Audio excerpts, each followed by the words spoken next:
learning to listen to the voice of God, learning to hear His voice and have confidence that you're hearing His voice and not some other source, is one of the most beautiful and sometimes one of the most awkward parts of our spiritual life. But let's start with this. Name one thing in life that you enjoy doing now that you didn't have to learn.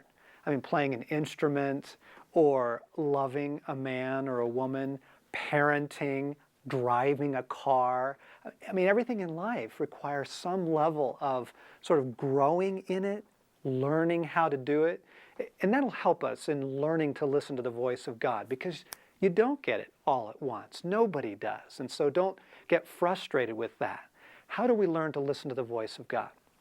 The first thing I can tell you with absolute assurance is, even after years of learning to listen for myself and walking with God, I can't hear under crisis, stress, and paranoia.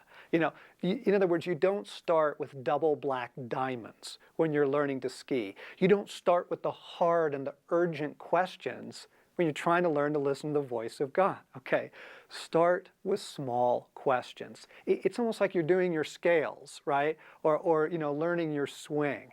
You start with small and simple things so that there isn't all this emotional stress around it, and you're not trying so hard to hear something that you can't hear at all. It's like trying to get a good night's sleep. If you lie down and tell yourself, I have got to get a good night's sleep tonight, what's going to happen? You're not going to sleep. Okay.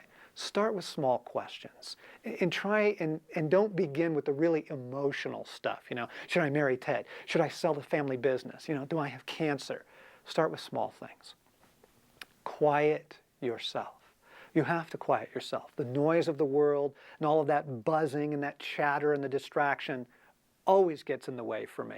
Sometimes I literally have to go into another room and just get quiet for a moment and just say, Father, speak to me. I'm going to quiet down. I'm going to silence all of the chatter, and I just want to hear your voice. What are you saying, Lord? And now the most beautiful part, and that's surrender. You see, we come to God because we need counsel, or we need comfort, or we need direction. We come to God because we want to hear His voice.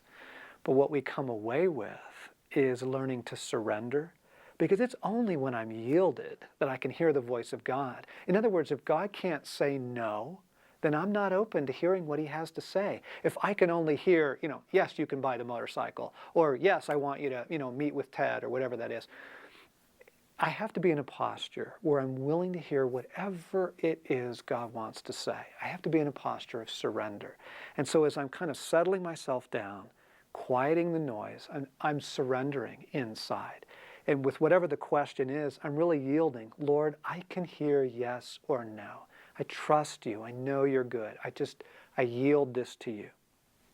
Now, I'll just sit quietly, surrendering my heart, surrendering my will, and I'll kind of repeat the question in my own heart to myself. Lord, do you want us to take this trip this weekend? Then I'll pause and I'll listen. And then I'll ask the question again, Lord, what are you saying about this weekend? I'm kind of dialing in. I'm sort of looking for the frequency almost on the radio, sort of bringing myself in alignment with God, surrendering, letting go of the drama. I'm dialing in and I'm saying, Lord, just repeating the question, what do you want to say to me? Now, if I can't hear the voice of God right away, sometimes what I'll do is I'll try on one answer and then another. I'll say, is it yes, Lord? Are you saying yes to us on this? And I'll kind of sit with that, because a lot of times the Spirit of God will sort of confirm things in your own spirit before you're able to, articulate it into words or hear direct sentences. You're looking for sort of a confirmation. I'll try on the answer one way or another, just sort of looking for a sense of what God's up to. I'm not trying to fill in the blanks, by the way. I'm not trying to create the answer of God. Because the fact of the matter is this: if I don't hear from God right now on this, that's okay. I'm learning. I'm growing. I don't know why I can't hear right now. It doesn't mean our relationship is in crisis or that I'm not walking with God. I'll just set it down and maybe come back to it later. There's no pressure in learning to hear the voice of God. It's a life really of just learning surrender and trust, learning to quiet ourselves and learning to kind of dial into what the Spirit of God in us is bringing to us from God.